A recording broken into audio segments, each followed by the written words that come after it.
Washamba ndo wanajenga. Mimi si mshamba. Yaani nakwambieni kabisa washamba ndo mnajenga. Mtoto wa mjini kama mimi umri huu namtoa mtu tu kwenye nchi kavu nampeleka kwenye kenge kwenye bwala nyoka huko. Akafie Sudani. Hela ndo inamuhamisha mtu.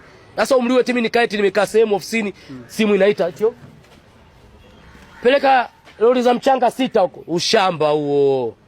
Kwa hiyo unajenga hata usipeleka lori la mchanga kwa jenge kaburi la baba yako au la shangazi yako. Unakaa baa kabisa au sehemu umeona mademu piskali. Hivi kule site ilikuwa bado kokoto lori ngapi? Si ushamba kabisa huo.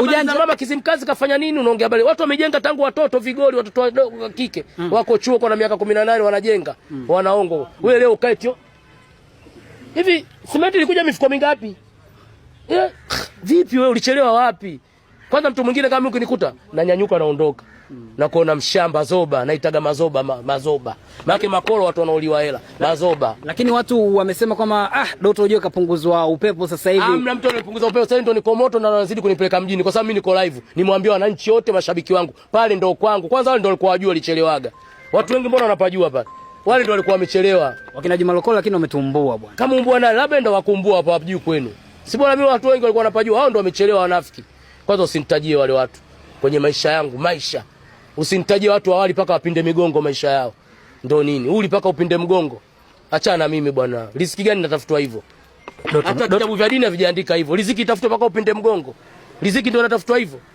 hata vitabu vya dini havijaandikwa hivyo hata kwenye adhabu ya mateso mbinguni hakuna hivyo